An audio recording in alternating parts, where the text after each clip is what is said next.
What's happening, everyone, and welcome to El Chile Boxing Talk. Got the homies with me, Nopal Boxeanos, and the hired gun of El Chile Run PMC. What's happening, fellas?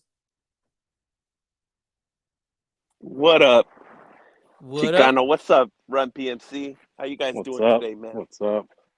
man? Doing I'm well, feeling doing good. well. I'm ready to talk some boxing. I don't know if you guys saw my thumbnail, but I'm ready to talk about Tim Tszyu.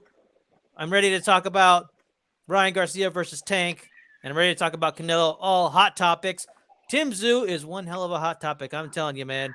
There's this idea that people are coming out of the woodwork to root for him, and I want to talk about it. But first, let's talk about the fight itself, man. I want to talk about it because it's the hot topic. Tim Tszyu versus Harrison. All right. Now we saw the fight. Run. What'd you think of the fight, man? I mean, it was it was a good performance by Tim Tszyu.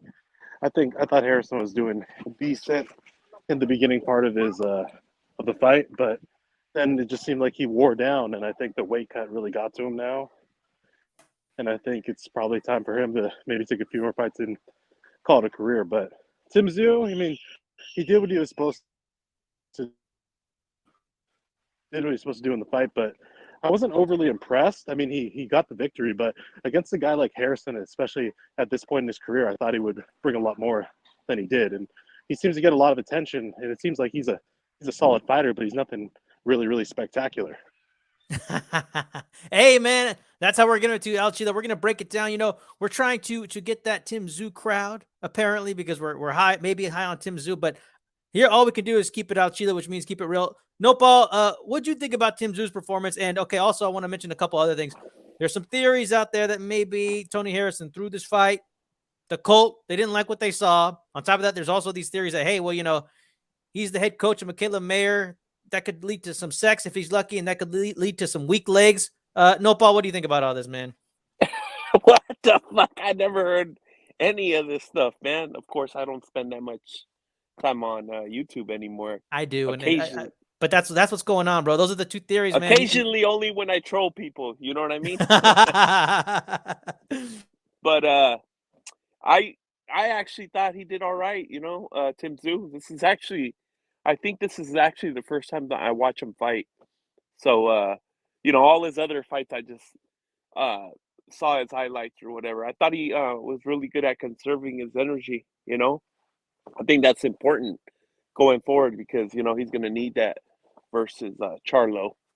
And yeah, it's crazy, man. All this attention that he's been getting. I think it seems like people are like the people that are like they're like kind of like making a big deal about him. But it seems like they want to get his fan base. Maybe the Australians are chiming in. You know what I mean? Bringing in those super chat dollars, maybe.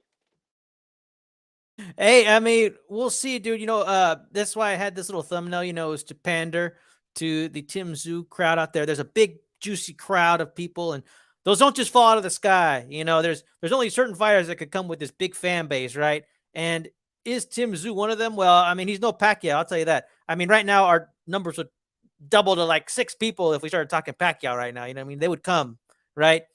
With Tim Tszyu, I'm not so sure. All I could say is when I saw that fight, I thought Tony Harrison looked flat-footed. Also, he had a real wide stance, which surprised me. I'm used to seeing Tony Harrison stand a little more upright. He had a much wider stance than I'm used to.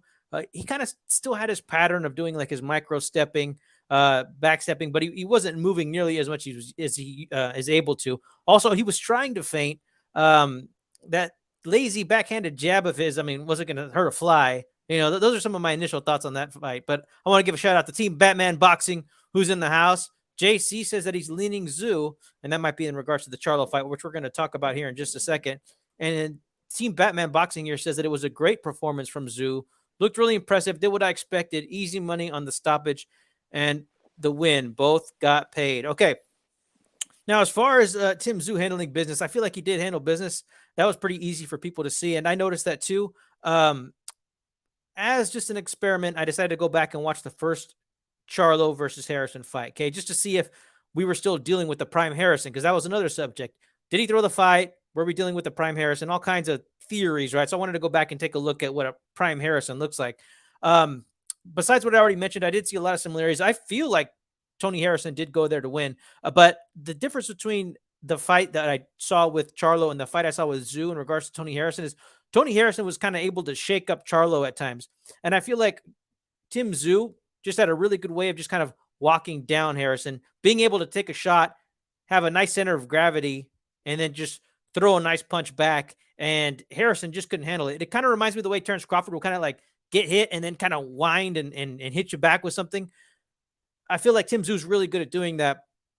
Charlo couldn't do that. He'd get rocked and it'd be like a counter and it'd be like an exchange or maybe a 50-50 kind of exchange. Like with this, Harrison would just constantly be on the losing end. So I do think that Harrison is pretty decent.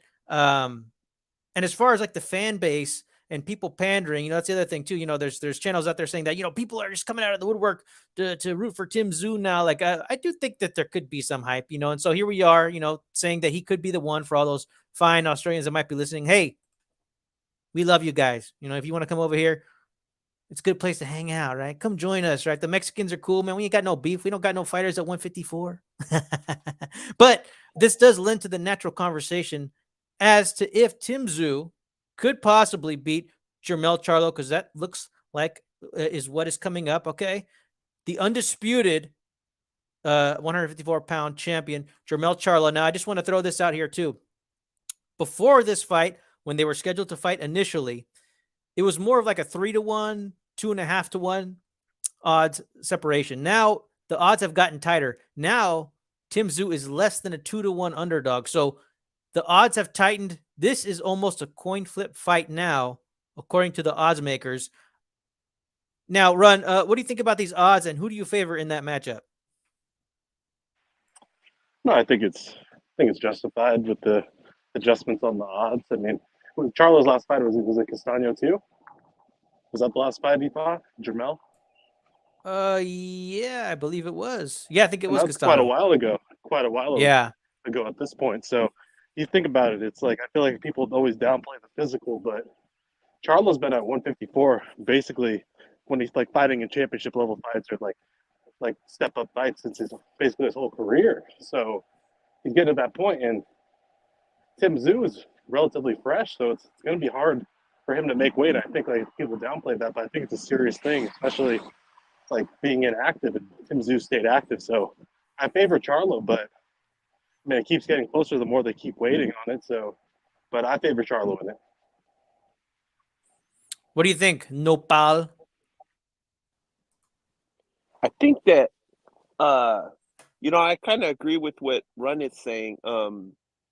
I think that Charlo's been at 154 for a while, so I think that Tim Tszyu definitely has a chance to win because he knows, like I said, he knows how to conserve his energy. He doesn't really fight in the pocket. He holds his distance pretty good, so he knows when to come in for a punch. How to stay away from, maybe the jab that Charlo has is pretty good, and I wouldn't necessarily say that I favor Tszyu, but I would say that he's got a great chance of making this a 12-round fight. The first one will probably go to Charlo, probably because the judges and all that. Same thing that happened with Castano. I mean, PBC has got his back big time, so they don't want him to lose. So they'll give him the first fight, that's for sure. And then so I could see this being 2 fights at least, or maybe even the trilogy, and and we all know it takes him a whole fight to make those adjustments. So he'll probably get it done the second fight. Who knows? We'll see. But it's good that Tim Tszyu was able to just get in there to the PBC and get fights like this right off the bat.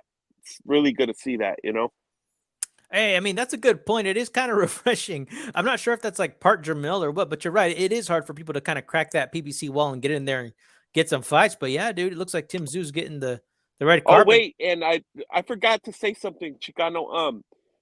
We also have, Charlo has the bad influence of his brother who's fucking up his own career.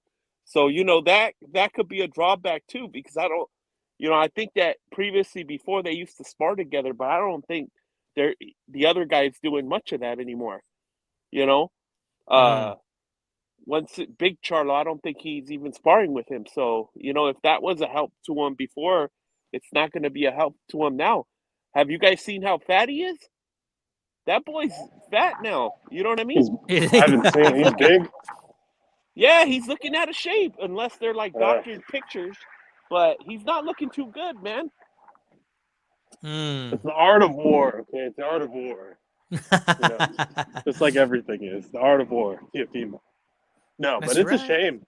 It's a shame because, in my opinion, Jermall Charlo is the better talent, but Jermell just outworks him. He just gets the fights he needs to fight. He gets the victories he needs to get. But then, meanwhile, Jermall's just sort of hanging out, and I think he's the better natural talent. So, I don't know. Shame to see. Yeah, it's tricky with Jermell Charlo. I want to give a shout out to Philly Irish Drew Evo, who's in the house. He says he's got Charlo KOing Tszyu in 8. And then Little Penny here says that Tim hasn't been in the deep waters quite yet. And then JC here says Tszyu hasn't peaked. I think he's got room to get better. And I think if Tszyu gets him with a couple of good shots, he can wobble Charlo. I don't know. Well, that is possible. Good point. Yeah, I mean, that's the thing. Like, I think Tszyu at the very least is going to be able to connect it. The thing is, though, I think that Charlo is just a far superior fighter than Harrison. Now, I know that, of course, people all tend to agree that Harrison won that first fight. I don't really think that many people went back to go watch it. Like, I think that fight was kind of close. When I went back and scored it, I mean, you could really argue a draw quite easily, in my opinion. Everybody was talking, like the announcers were talking like it was Charlo's fight to win. In fact, to me, if you watch the fight, Charlo swept those championship rounds, and that's why I picked Charlo in the rematch, and I was right. And I don't care if people are talking about like how it looked before that. Like that fight went how I thought it was going to go. Charlo knocked Harrison's ass out, right? I didn't get the Castano first fight right, but nobody picked the draw. But we all looked at that fight again. Like a draw was very reasonable. People were outraged, but I thought that was just like outrage on the night. People like to hate on Jermell Charlo. I'm not really sure why. That's just my opinion. I feel like when he got that loss against Harrison, people were like really happy about it, but nobody really went back to revisit that fight and say, okay, well, I mean, was that one-sided domination? No, I think that was, in my opinion, a very close fight, right? And Charlo is human. He does continue to lose rounds in every single fight. So he's not perfect. He is a guy who loses rounds. But, I mean, if you're talking about somebody who has a almost perfect prediction record on Jermell Charlo, who's got like an excellent read on him, you're talking. Sorry, go ahead. Nobody, you got something to say? I'm all getting full of myself over here. You're doing the famous victory lap, huh? Yeah, man. Well, I'm just trying to say, like, when I say it, it just carries a little bit more weight. That's all I'm saying. Like, I have a very good Jermell Charlo prediction record. Now, when I look at this fight, I do think that there's a chance that, like JC's saying, man, there's going to be those couple of good shots. But I think Jermell's an excellent mover. Also, he's got some real mustard on those shots. And like Lil Penny was saying, I don't think Tszyu's been in the deep waters, and he's 28. He's been boxing for a long time. He still hasn't fought at this level. Harrison was maybe like what you could say, like an introduction to maybe a little bit of that higher level. But Charlo's going to be a whole different ball game. He's going to go in there. He's going to be mean. I do think that even though Charlo is taller, I think like the gravity and just kind of like the weight of Tim Tszyu, who's like he's 5'8.5". For some reason, like he's really good. He's just like a strong guy at that weight class. I think he's like perfect at 154 pounds. He's good at pushing his weight around, even though he's really not all that tall. It's actually kind of impressive to see, like, there was a 4-inch height advantage that Harrison had that he didn't utilize. And like I said, part of that was because I felt like Harrison, he had his legs spread a little too much for some reason. Some people think it was because he was on the take, but that's a whole different subject. But I guess what I'm trying to say is that I do think that this is kind of a coin flip fight. I do think that the odds are correct, but I also think that a lot of people like to pick against Jermell. I think that it's just one of those things where, people just, I'm one of those guys who thinks that Charlo beats Crawford. Some people think Crawford beats Charlo, right? Like, I just feel like he gets underestimated sometimes, but that's just my opinion. I can see Crawford beating Charlo if they fight at 154. I mean, you have a guy that's going to just come up, and you have a guy that's struggling to make that weight. So it's a big deal. It's a big deal, especially with guys like, I don't know how tall Charlos are, but like, where they're close to 6 feet, right? They're like 6'1" or something like that. 6'1" at 154 pounds. I mean, that's pretty small in the grand scheme of things, right? Mm-hmm. Like, that's really small. So I don't know. Skinny, but I think the reason, at least for me, I mean, up until like the last 5 years, that I liked Jermall Charlo more than Jermell Charlo is because Jermell always seemed to be the one. He was the one signed to Golden Boy. He was the one they're really promoting. Jermall was like a free agent, sort of bouncing around. But then Jermall got the first bigger win when he knocked out Julian Williams. But then since then, it's really been nothing. So Chicano, tell us what's up with that, man. So what's his name was banging his trainer, or what were you saying? Well, yeah, he's the trainer to Michaela Mayer, and apparently the theory is that Harrison Baumgartner. had weak legs. Oh, Bumgarner.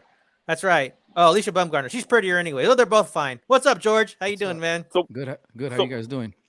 Good, what man. up, George? What's up? What's the guys? theory then? Break it down, Chicano. Well, you know how it goes. You know, he was training her. You know, things are good. You know, they get a little sweaty in the gym, and I guess Harrison, he's getting lucky, right? And it led to the weak legs. And Bumgarner drained him, bro. You know what I'm saying? Good for him. I know, hate right? when that happens. That's the theory. Hey, Georgie. So, just to catch up, man, we'd love to know your thoughts on how you see a Tim Tszyu versus Charlo fight going now that you've seen Tim Tszyu dispatch of Tony Harrison. All right, for sure. I mean, did you guys break down the fight, or what you guys? Yeah, guys man, saw? we You guys- did, okay. we did. So feel free to kind of give us an overall whole thing, like what you saw and what you think in the lead up to possible Harrison versus Tszyu, or excuse me, Charlo versus Tszyu. Okay. Yeah. So obviously, watching the fight, well, going into the fight, I wasn't quite sure what to expect from Tim Tszyu, especially after his last fight against Gausha. And we saw what happened. He got dropped in the first round. I don't know if it was over anxious or what it was, but I just wasn't too sure what to expect in this one, especially how Harrison did against Charlo. Winning the first one, and then the second one, I thought he was winning that one as well. And then he loses going, by knockout late, going to that one against Charlo. But in this one, again, I didn't know what to expect. I expected to see a really aggressive Tim Tszyu getting picked off from the outside, and then eventually Tony Harrison slowed down a little bit towards the end, and then it was kind of a toss up what was going to happen depending on whose game plan was executed better. But I was rooting for Tim Tszyu because I actually was a real big fan of Costa Tszyu, especially after the Zab Judah fight. I'm pretty sure you guys remember that. I remember my uncle and all my cousins were like riding high on Zab Judah, and I kind of laid back just watching. I really like Costa Tszyu. He was a really good fighter, and so I was going for Tim Tszyu to see what was going to happen, and I want to say he kind of shocked me in this fight. Like a lot of the analysis on it wasn't what they expected from him. You can tell it was more patient. He didn't really jab that much, which I felt like he didn't really have to jab that much. Harrison was there to be hit. And then Tim Tszyu showed a lot of he was confident in the pocket. He wasn't too worried. He did get hit with some good shots. But you can tell the more effective shots were coming from Tszyu. I would say maybe like the second or third round. You can see like those shots were starting to land harder and more effective. And he pretty much won. I feel like he won pretty much every round except for the first round. I feel like I did give Harrison that first round. He showed flashes of what he has done in his career, boxing good from the outside, being pretty smart. But it seemed like immediately in that second round, it just seemed like it changed for Harrison and Tszyu, and you can see Tszyu start to gain his confidence. I really liked what I saw from Tszyu. I saw he looked faster than I expected. He was able to pick out some shots. Even for myself, I was expecting Tony Harrison to use the ring a little bit more, but could it have been Alicia Bumgarner? Like you guys are over here insinuating. Hey, man, could have been.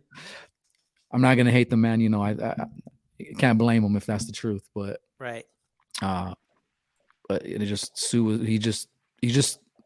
I think it was a good performance. Maybe it wasn't the best Tony Harrison. Maybe it's time for him to move on. They said he's been knocked out 2 times previously before. It was a good performance. Like I said, with Tszyu, he stayed in the pocket really well. He showed some confidence. He wasn't afraid to get hit. But as far as the Charlo fight, If we didn't get this kind of performance from Tszyu, I would definitely lean a little bit more towards Charlo, but I just feel like Tszyu showed us some stuff in this fight against Harrison that makes this a pretty even match. And we'll really see exactly where Tszyu is. Charlo has shown to do better in rematches, and I would assume that if a rematch was to happen, it would all depend on how good Tszyu did in the first fight, and he does a little bit better in the rematches. But Charlo's there to be hit. Tszyu, you know, he has some good head movement. I do want to see a little bit more jabs from Tszyu to set up some of those shots, but he rolls really well with the punches. He's a good body puncher, and I think that uppercut is something to watch for.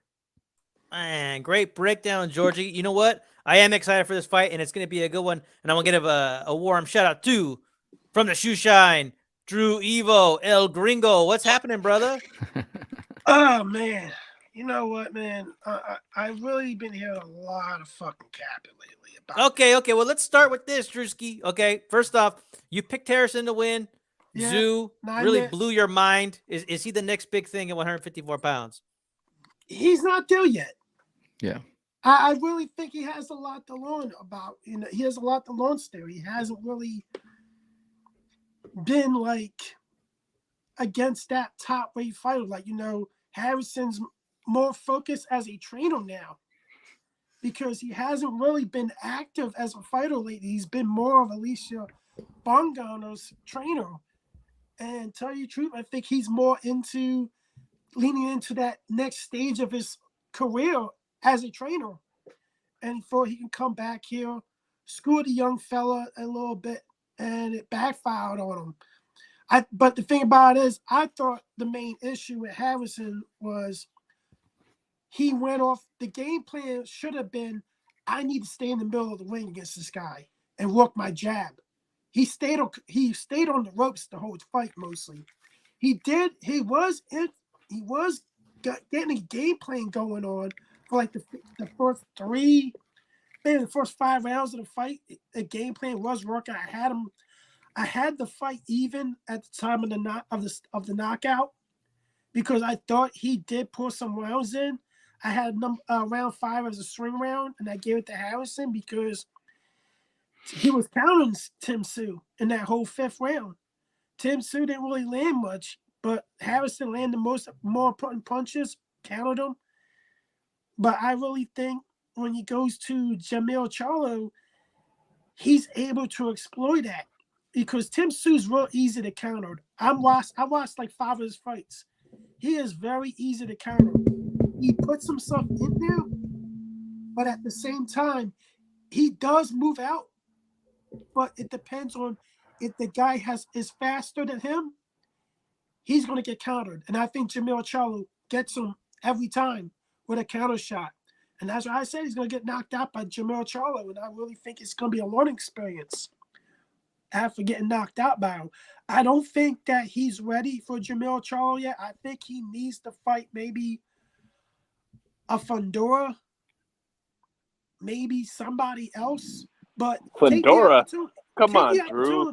Do you think he survives Fundora? Do you think he survives Fundora? Come on, bro. That guy's a beast. The thing about it is, man, he's taking the opportunity like he should. Yeah. But I'm telling you this right now, I really thought Harrison kind of made it figure out, hey, because he was supposed to fight Fundora. He was ordered by the WBC to fight Fundora and eliminate him. If we looked at it, and it looked like he took that fight, the Tim Tszyu fight, more of an easy, like, hey, it's an easier fight for me than the Fundora fight. And it kind of backfired. But Fundora's vulnerable too. He got knocked out by Lubin and everything. He's very vulnerable to lose too. Like, doesn't matter of the height. He doesn't fight like a big man, Fundora. Fundora's real beatable if you look at it. But I just look at like this. Charlo beats him, Tim Tszyu now. Maybe in like a year or two, when he's more seasoned, I might favor him against Charlo. But right now, I got Charlo knocking him out, and I think Brian Cesano beats Tim Tszyu too. Oof, well that would be a good one. I'll tell you what, I got Spence beating Tim Tszyu, right? And if you ask me, Tim Tszyu better not move to 160 because Jaime Munguia would stomp on him. That's what I think. Yeah, he definitely has a lot of potential for sure. Like you said, I think he originally was supposed to fight Charlo, right? And then Charlo got hurt. So I guess he could take this as like a blessing or learning from it, that he got to fight Tony Harrison to kind of gauge himself where he's at. Like I said, if they would have fought when they were supposed to fight, I would definitely favor Charlo all the way. But with this performance, I'm not saying it was like the best performance, but I think he kind of surprised everybody with what he did in that ring. I don't think a lot of people expected for him to perform that well.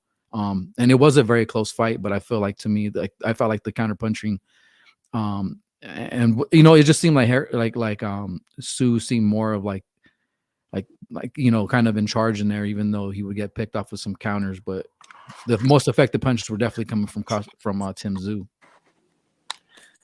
Look at it like this.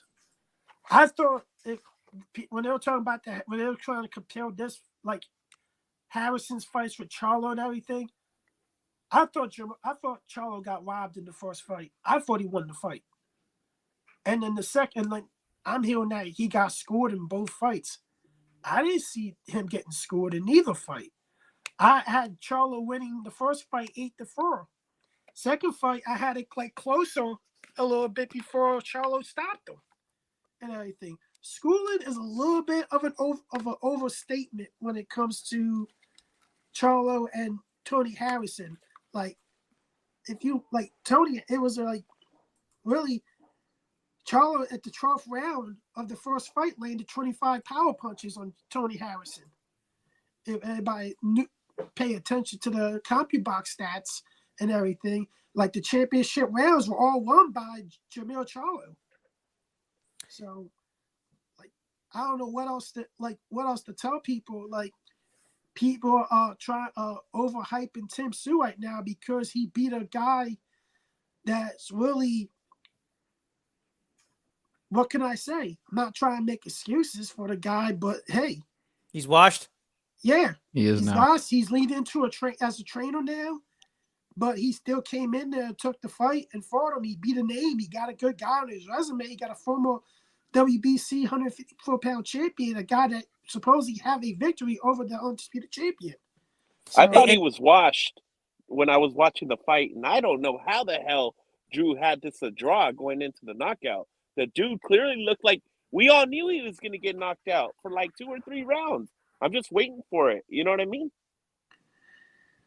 I had him winning 3 out of the first 5 rounds. If you look at it, I just really seen it my way that some people, it's different ways how people score fights, or volume punching, of like that, like the way people like the most accurate punches and everything. I really thought he was counting him. He implemented his game plan for the first 5 rounds of this fight, and I gave him 3 out of the first. I gave him 3 out of the first 5 rounds. Dude, and where was Harrison's right hand, man? It was like non-existent. That's what I'm asking. He only was able to follow up with that right hand possibly maybe 3 times that whole fight. Shameful, man. Well, let's change gears here. I have an announcement. The champ is here.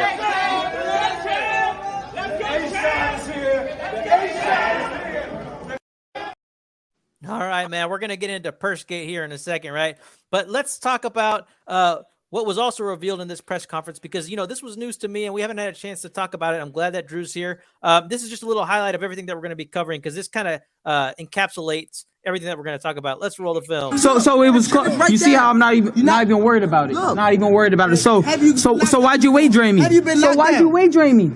So why'd you weight drain me? What? So why'd you fight at 140? I'm small. Look, I'm little. I got a little friend. Hey, you gonna be? Let him finish. And you got heels on. Go ahead. I got heels on. Okay, and you had a purse on yesterday. Shut up. Okay, come on now.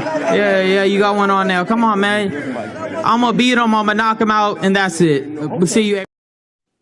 Okay, first off, I don't know what the hell Tink was thinking by talking about the fashion choices of Ryan. He really set himself up for that one. Well, he's got a purse on the table, but we're going to get into that in a second. What I want to talk about is the weight drain clause. Ryan Garcia cannot weigh in 10 pounds over the 136-pound catch weight for this non-title fight. I'm really disgusted by this. Georgie, what are your thoughts on this, man? Yeah, you pretty much said it's a shame, right? I mean, he fought Mario Barrios at his full weight, but thinking back on it, yeah, Garcia did fight his last two fights above 135, but they weren't. I don't even think they were officially at 140. I think they were like 139 or whatever, like 138. And he wasn't even fighting guys at 140. So he's actually fighting guys at the 135-pound division. So I get it. I mean, you can't help but, do what your body wants it to do. He just said it right there. His his frame is small. So, I mean, I didn't even catch that till now. I don't like the rehydration clause because you obviously want both guys at their best. We want to say, hey, if Davis wins, that he had the full Ryan Garcia experience in there. You got Ryan Garcia at 140 or 135 or whatever it is. There's no belts on the line. It's a damn shame. It should be some kind of compensation, some kind of belt, or if it was at 140, maybe they're in line for a mandatory against one of the champions there. It is what it is, right? It is social media. It is a popularity fight. There's no titles on the line. I don't like it at all. I don't really like this whole rehydration clause thing. And shit, I don't like it. That's all I could say, man. There's not too much other than it shouldn't be that way. Definitely. Well, it looks like everybody wants to talk about the purse, but I just want to know what the panel thinks because you know what, Georgie, you're right. It shouldn't be that way. It's a damn shame. There's this idea out here that Tank's a little scared. Is he scared, Nopal? What do you think, brother? Well, I mean, he did say himself that he was worried that Ryan was too tall for him when they asked him in an interview. So he admitted that he was scared of the height. And then when they asked him when Ryan himself asked him about the catch weight, he admitted that he was scared about, the weight also because, you know what I mean? You're a big guy. So I had to limit how heavy you could come in. And I mean, I think that Ryan Garcia was looking pretty good at 140. So yes, he's just trying to minimize the risk. And I think it's a very cowardly move. You know what I mean? Because you did fight the other guy at 140, and the way that your friends praise you, they act like, you know what I mean, like you're Superman. And you look like Superman when you're fighting these dudes that aren't that good. But it was your chance to prove that you are the goods. And I think he is a really good fighter, but I think he's also very cowardly for doing this. You know what I mean? Oh, yeah. Drew, what do you think? You know what? Everybody should have expected this from Tank. Like, seriously. When you've been under the Mayweather protection program for so long and everything, you guys should expect this to come. Like, I don't like it. But to be honest, and the main reason why I don't like it is you fought Mario Barrios at 140, and Mario Barrios is bigger than Ryan Garcia. Let's put it out there right now. But I'm going to say this, and a lot of people are not going to like it. People cannot make excuses if Ryan Garcia loses his fight because Ryan Garcia signed the contract and agreed to the terms of the contract. They can say, oh, he had him weight trained. Ryan Garcia can't make those excuses. You signed the contract. And tell you the truth, nobody would have blamed him if he didn't sign that last-minute contract because they would have pointed out, they added it on there, Tank is afraid of Ryan Garcia. And tell you the truth, they had a copy of the contract. So that means they could have revealed the details. Hey, this is what it says. I had to weigh in, I had to be at 136, and I can't be no more than 146 the night of the fight. And they would say Tank was afraid of him and everything. But people gotta realize you signed a contract that takes all your excuses away. You lose this fight because you just lose the fight. Like, I don't know why Tank did it. Tank should be able to beat Ryan Garcia. He has a better wing. He has a better wing IQ. He's an all-around better fighter than Ryan Garcia. He has better footwork than Ryan Garcia. Why would you think you need this leverage to go up against a guy that really only has a right hook and everything? And if they want to look at the fight that they can pay attention to be able to have a game plan about, it's Emmanuel Togo. The first fight that he came back with Joe Goossens as a trainer to get inside. Because that weakness right there, that chin weakness that he has, the Amir Khan weakness, they ain't going away. And whoa. Don't go calling him Amir Khan just yet, Drew. Come on now, man. He's close to it because he has that fucking weakness. Damn. Ryan would be lucky to be as good as Amir Khan. Yeah, Hey, yeah. Seriously. Ryan has accomplished what Amir Khan has. Exactly. Thank you, Juan. At least somebody fucking agrees with me. You know what? When you put it that way, I would take 140. I would take a prime 140-pound Khan over Tank Davis. I think, just stylistically. Oh, hell yeah! Against both of them. I'll tell you this right now. I think Amir Khan at 140 prime knocks both of them out. Oh, they wouldn't even know what the hell hit him. They'd be like going into like beehives of just like punches. They're just fucking. Damn, I never thought about it that way. Good call. Okay, Ron, what do you think, man? I think I don't agree with. So if you have a catch weight, I'm fine with catch weights if they're for non-title fights. So you can fight at whatever weight, just as long as you make the fight. But I never liked rehydration clauses because what's the point? I mean, you might as well not even have the weigh-in. You might as well just say like, we should just fight at this weight, whatever. But rehydration clauses don't make sense to me. I get what they're used for because they're used as a handicap, but why don't you just make if you make the weight, you shouldn't have to make the weight. You shouldn't have to make it the next day. It just doesn't make sense. But you know what? Cash cows usually try to. I'm not calling Tank a cash cow by the way. You have Mayweather doing it. You have Canelo doing it. You have certain fighters doing it that have the control of that A side, and like Tank unfortunately has the control of that A side and everything.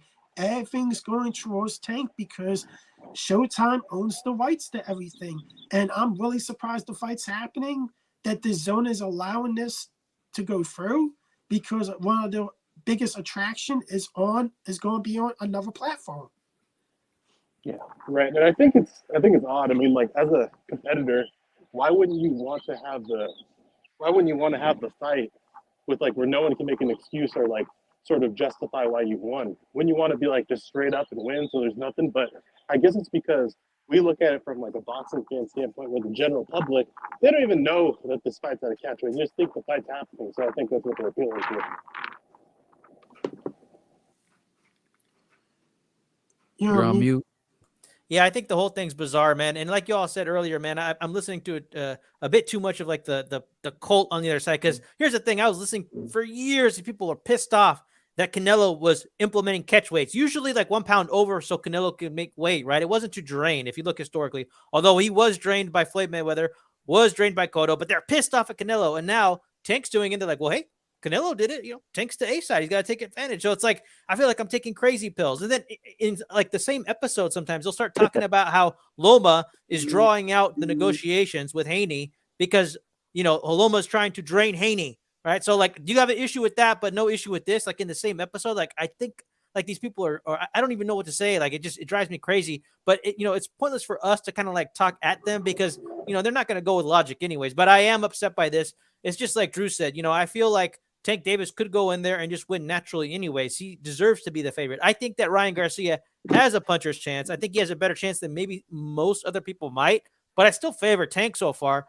Tank really shouldn't have asked for this advantage. Like it is kind of a shame, very unnecessary. And it's amazing the pass that he's getting for this.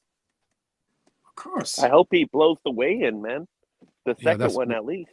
Just stay in your hotel room. Tell them to fuck off. You know what I mean?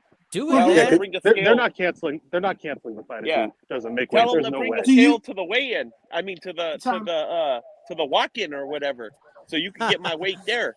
But you guys can fuck off, and I bet they're closer in weight than people think too. I bet they're closer in weight than people think. Yeah, dude. When he touched Ryan, like he kind of said, like I'm already kind of small, and you know they have pictures of them doing promos, and yeah, dude, Ryan Garcia, he's pretty lanky already, and I don't know. I mean, Ryan did agree, and it looks like he had to agree to everything, and I just think it would be bad for boxing if Tank continued to do this little role. But I think this thing could be ending anyway. Like I said, he gets passes all the time. Like, you got a pass for these earrings that he was wearing, and seemingly got a pass for the purses that he was wearing. So let's get into it. I want to get into Pursegate. Okay. Now, I've heard all kinds of crazy shit. Okay. One of the crazy things I heard was like, well, hey, who knows what's going on with fashion these days? These kids get away with everything, like, who knows? Okay. Like, well, that's capping. Okay. I did some research. This idea that everybody's like, you never know. No, these are some people recently. Like, I had to go out of my way to find these. Okay. Most of the time, you'll kind of get like a tote bag, right? Maybe, right? You got Pharrell, you got Kanye, you got that dude That from One looks like a Direction. duffel bag, bro. Right. The one Tote that bag, Kanye duffel got. bag, satchel, right? But like to actually wear a purse, I mean, Tank had to have some balls to do that. It's a fanny Balls? bag. Well, yeah, you're right. I Balls. mean, like, well, good call. Good call. All Some right. woman balls? Yes, exactly. So, Georgie, you saw the purse selection. What'd you think about Tank debuting his purses? Two different purses at the weigh-ins. Do you have any thoughts? I mean, you can feel free to pass on this. I'm just gonna have a little bit of fun with this one. How do you rate the drip, Okay, Georgie? let's do that. All right. Well, I mean, I wouldn't wear a damn purse, but I guess when you have that much money, like, you could do whatever the hell you want. And Michael B. Jordan's was not a purse; it looked more like a fanny pack around the Right. It was. Right. There's not much on it. That's what I'm saying. So this idea that like, oh, everybody, who knows? No. If this is, that means that Tank is on Hey, the very cutting edge of fashion and if you because look nobody's really doing it. closely too, his assistant right next to him, right there, the security, has the other purse, bro. It's like a big purse. So what are you carrying inside that motherfucker, bro? Really? You're at a chapstick. weigh-in. I mean, what do you got in that little purse that he has right there and the other one? I mean, what does he got? Like his baby wipes? I don't know, man. It's weird. Dude wipes. Lipstick? I don't know. Man, that's weird. I mean, how There's- much are they paying these dudes to do this weirdo shit? That's a good question. The shoe shine here says he's from the 90s and they would have never dared to dress this feminist. And then 92 AKU says that purse is sold last spring. Good question. Good question. Like, what are they paying them? No, Paul, you're always right on the money. There's an idea here that this was a humiliation ritual. And, we're not scared to go anywhere. So we'll get into it, man. Let's roll the film. Check this out.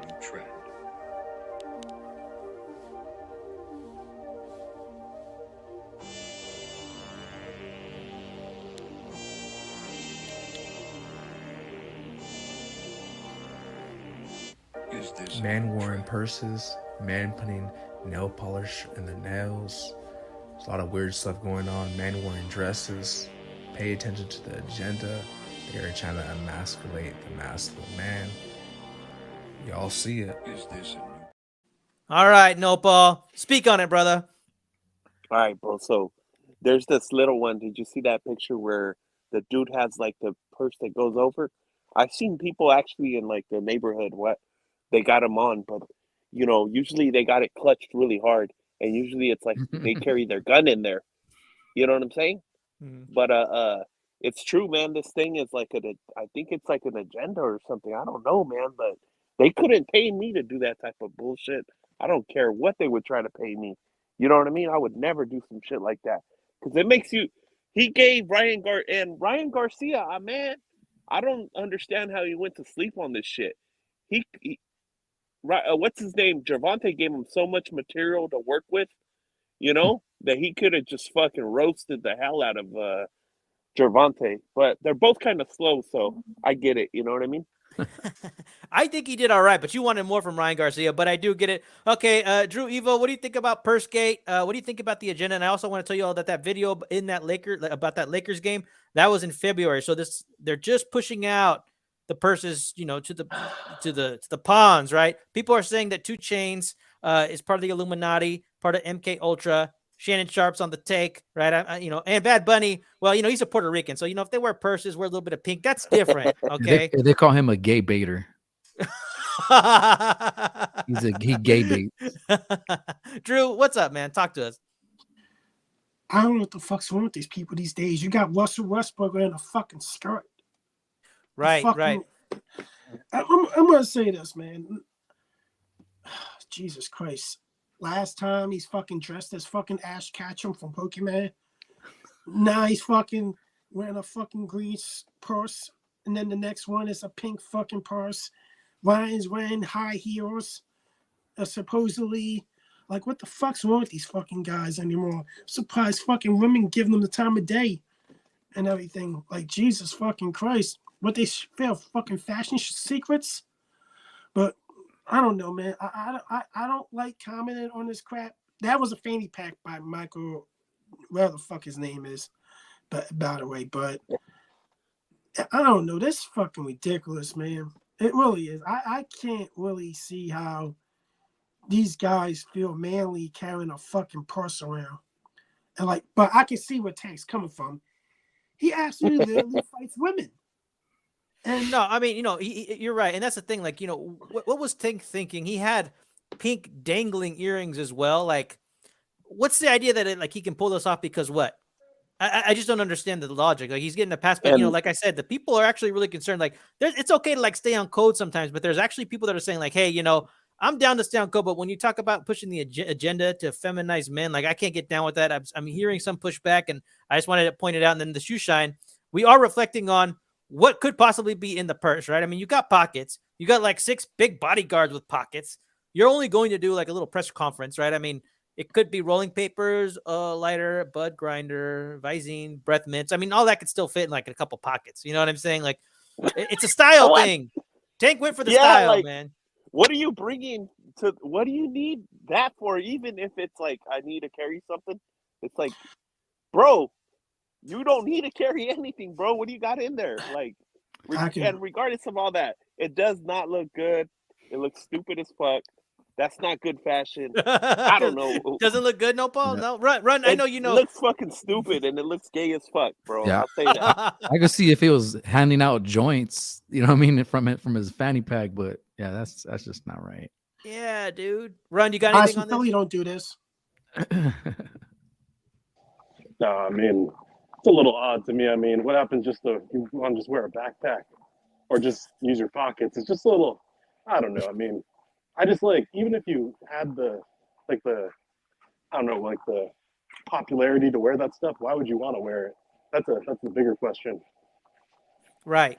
I mean, that's a good point. And so, yes, some of the theories into this being a humiliation ritual, right, is not only does it encourage the feminization of men, right, but that Tank is being set up to take a fall, right, or that he's being set up to keep getting propped up, right. But I do think at the very least that somebody did direct him to wear this purse. Like, I don't think Tank went to a purse store and was kind of like, yeah, I'm gonna take that one. I don't think so. No. Somebody set him up. That one's hard. That one's hard. Let Right him know there, his ex picked it for him. Wilder was kind of doing that shit too, huh? Wasn't he wearing like skirts? Wasn't he like fucking saying he wanted to get pregnant and shit? Come But on, you know man. what? Hey. I'd rather watch Deontay Wilder's fucking music video than this shit. Oh, Dude, and let's not forget that Tank was kissing up on Broner in the video too. I mean, let's not forget that, man. I'm just saying, like, it doesn't look good, and the cult is lucky that we don't spend so much time just hating on you guys, because we could talk some shit, but like, we have too much love in our hearts, and it's just not worth the effort. We don't have that type of hate energy in us. That's all I'm saying. Hey, but if you observe this from a different angle, it's like, bro, he uses a purse, he wears this type of weird clothes, he kisses men, he dances with men. He gives a guy a crazy, stupid catch weight that he absolutely didn't need at all.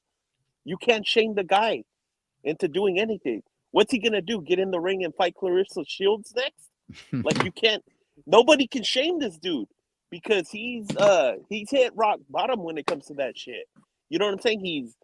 He's hit women in public. He's done so much shit. So it's gonna be very hard. This dude right here is like taking that Floyd shit to a different level, bro. You can't shame him on nothing. You're not gonna ever get a good fight out of him. He's gonna have to somehow always have some type of advantage. It's like boxing viewers beware with this motherfucker right here. Can I just gotta say this. When I see a tweet from Oscar De La Hoya say by whatever the fuck the end of this date that they fight, who's gonna be the face of boxing? I'm like, dude, neither of these motherfuckers are gonna be the face of boxing. They're not even worth the time of hardcore people to become the face of boxing. Neither of them fought anybody. neither of them really haven't kicked up, like put their foot, in the sport really. Tank's been around for a while and he still hasn't fought shit. And Ryan Garcia, he hasn't done shit either. If you look at it like this, when this fight is over, they both are going to go back to what they've been doing. Bringing up guys from lower weight classes and fighting them and picking up wins against guys they should beat. And I'm sorry, that's how I think it's going to happen. Because do you think neither of these guys are going to fight a Shakur Stevenson eventually? No. Are these guys going to fight a Devin Haney? No. Are these guys going to fight a Teofimo Lopez? No. Are they going to fight a Luciano Lomachenko? Hell no.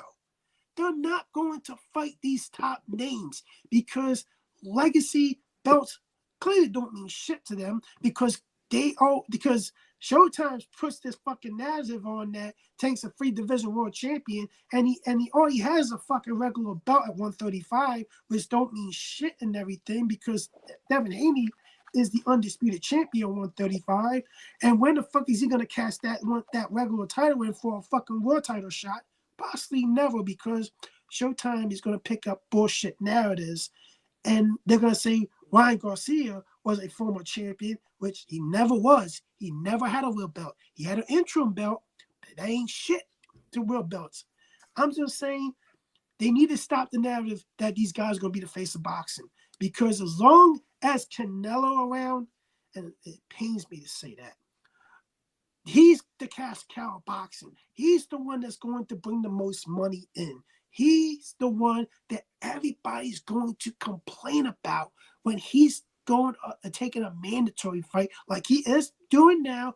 People are fucking bitching that he's fighting John Ryder, but they're bitching about that more than him fighting Yodrum. That's what I don't fucking get. We're gonna get into that right now, man. Great points, dude. I want to give a shout out to Puro Sur, who's in the house. And then, dude, people are making me crack up in the chat, right? But JC here says, I mean, I knew Oscar was going to come up eventually, right? I mean, yeah, the fishnets, yeah, but, to me, it was like, well, he was on blow partying with a prostitute, like, not that it, like, makes it okay, but hey, he was just blasted Tank out of just his did mind. this That's in public, right? Yeah, that's what I'm At least saying. Oscar did it. Oscar did it behind the cameras on. They set him up. Yeah, Tank is doing it in front of the world for us to see. I wouldn't do it, but Oscar was like blasted out of his mind, fucking just partying. You know what I'm saying? Like, not that I would do it, but it's a little different. Like, yeah, Tank's out there making like a fashion statement, right?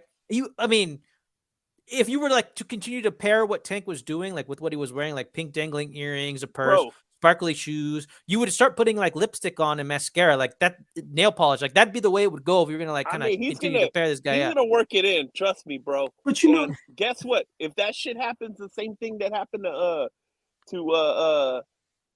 Oscar De La Hoya, where he gets caught wearing like fishnets or something, bro, nobody's gonna be surprised because guess what? You use a fucking purse, bro. That shit's right up the same alley. Oscar was being a cross-dresser.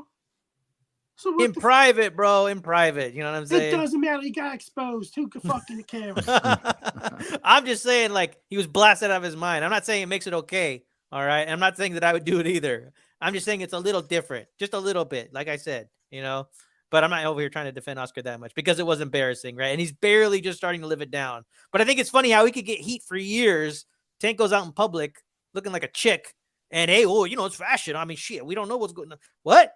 Show me other guys that are doing that. Like, come on, man. Let's wake up, But Drew, you bring up a good point, man. Who is the face of boxing? Tank says he already feels like he's the face of boxing because Canelo's on the way out.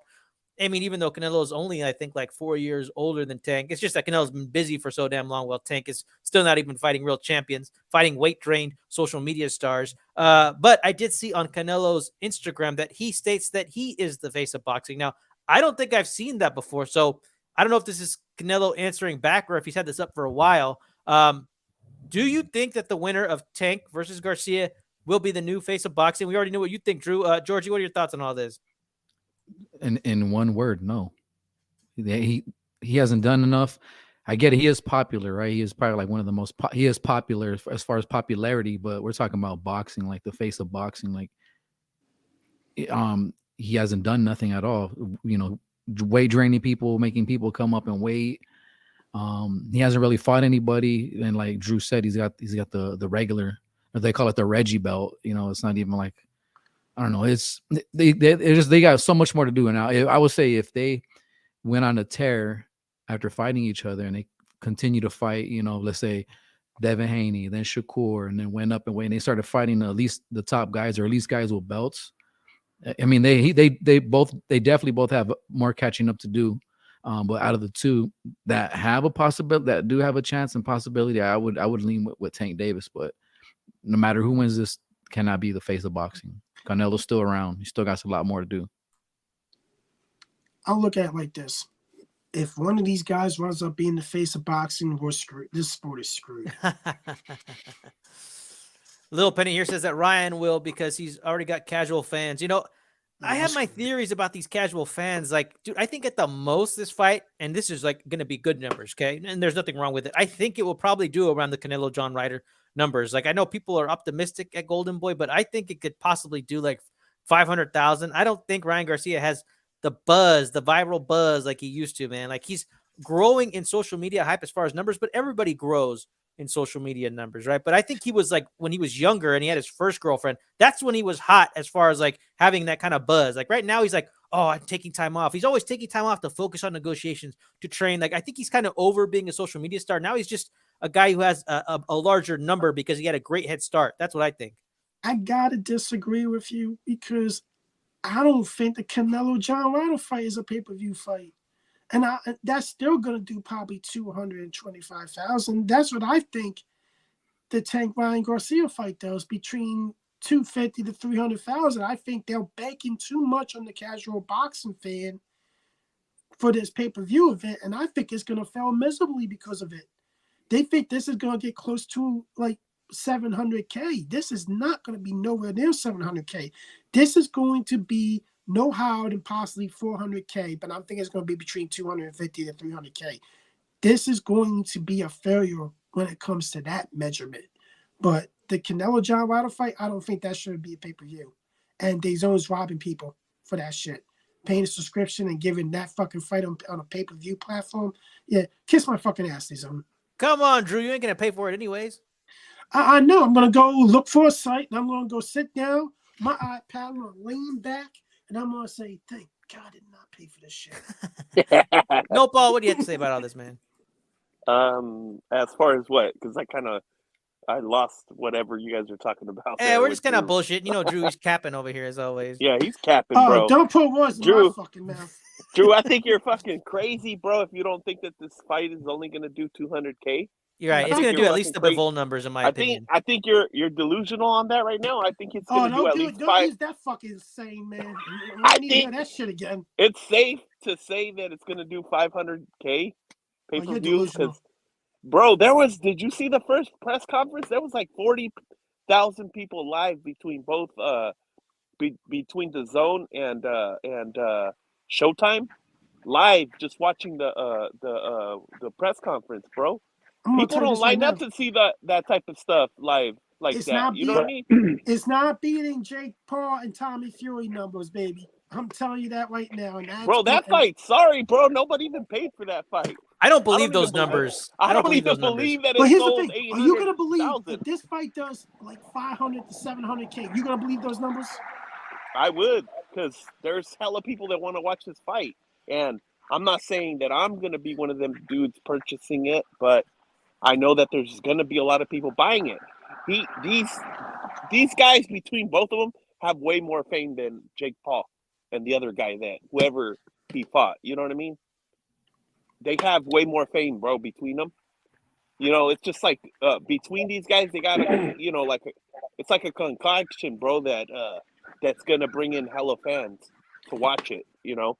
I tell you this right now.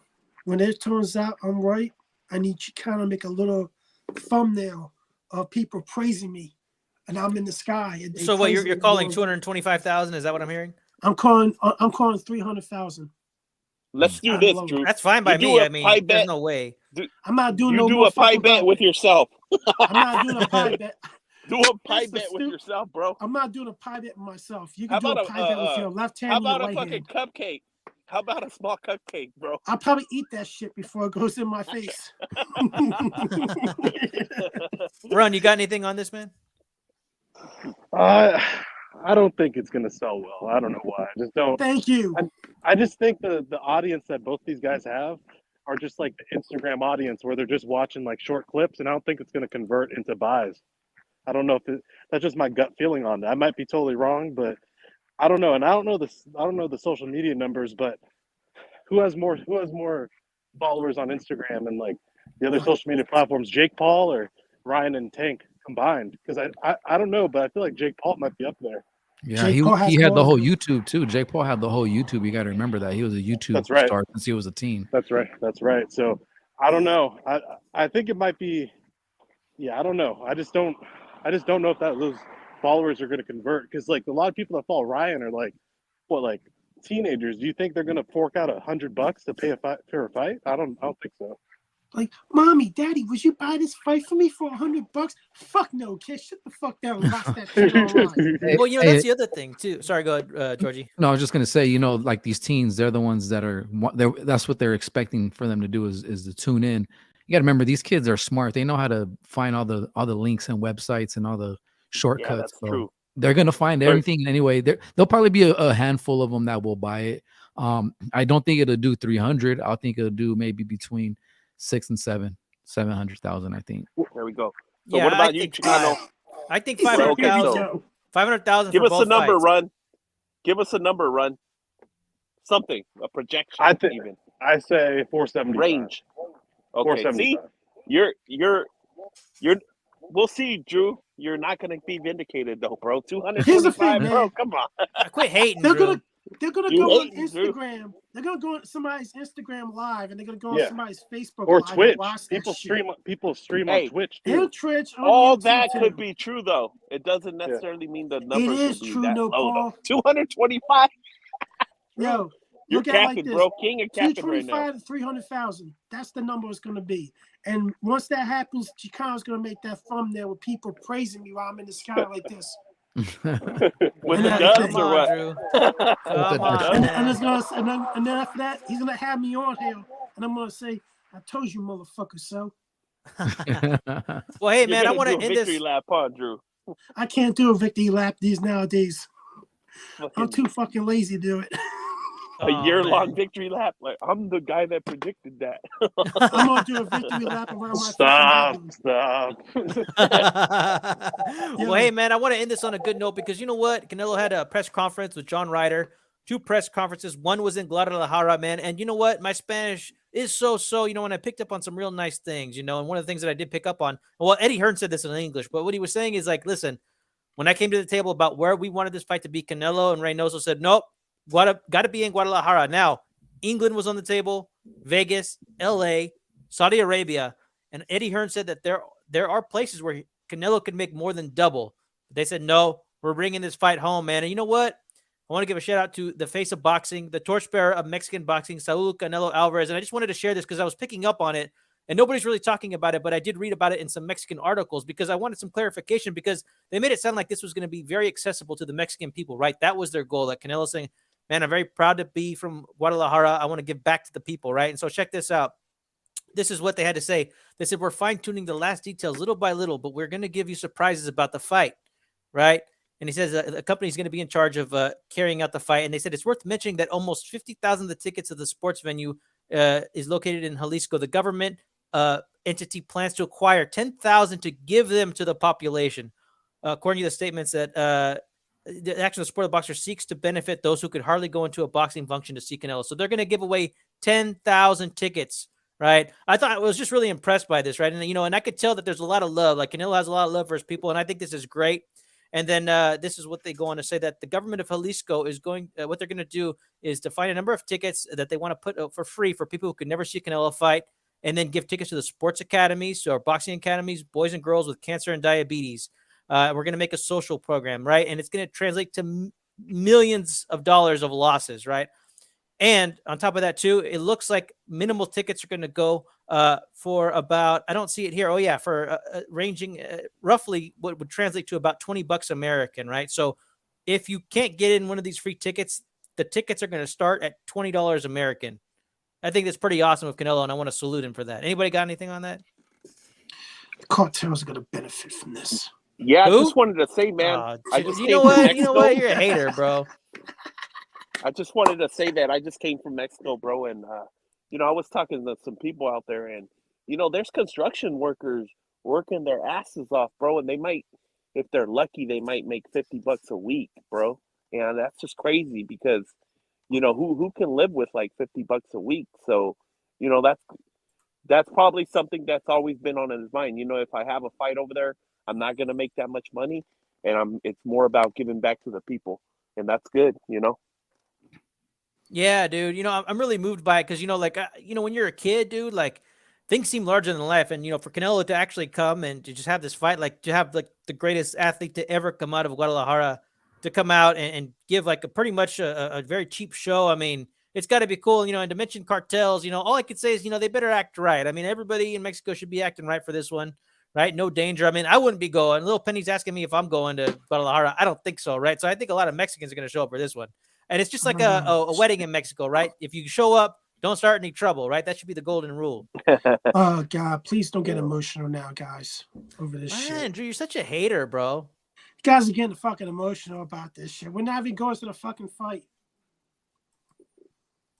Come on, Drew. That's like you going to Ireland and fighting, bro. Come on. They'll praise me in Ireland. Come on now. They'll praise me. I'll be like a god over there. Oh, Would Drew. I get like, come on. I'll be like a god, an Irish guy from America. They're gonna praise me like a god.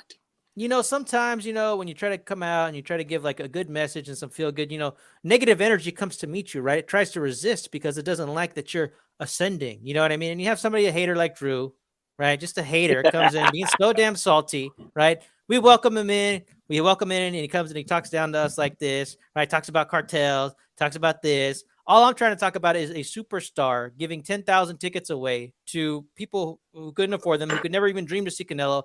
I think it's a good thing. And you think I'm going to start crying. Like, I don't know why we can't feel good about it. I don't know why you got to be such a hater. That's all I'm saying. You know what, Chicago, by the way, thank you for reminding me. I went out, saw it. I got to go get some at the market. Thanks. Well, I don't know if he left, but I just kicked him out. I don't know if he left, but he's gone. I don't need that kind of hate in my life. You know what I'm saying? Bye, Drew. I see you backstage. You can leave now. Anybody else got anything to say about Canelo having a good time and really just kind of giving back to the people? George, you got any thoughts on this? Yeah, he's always been very charitable. I think maybe like 2 fights ago, I think he was on the record saying he gave like so many millions of dollars away to like some of these cancer facilities for like children. So that doesn't surprise me one bit that he would do something like this. Yeah, it is very honorable. And you're right. Not everybody has a chance to even be able to pitch in to buy a home, and for him to be able to make, to make this susceptible for people in his country or in Mexico to be able to watch this. So I'm sure this is, I mean, at the end of it, you look at it too, is that money is going to go right back into his pocket either way. So. Yeah. But it's not a money thing. It's not a money thing. Yeah, exactly. And it's not all about money. You know what I'm saying? Yeah. And you know what, man? You get to a level where you have so much money, and I'm pretty sure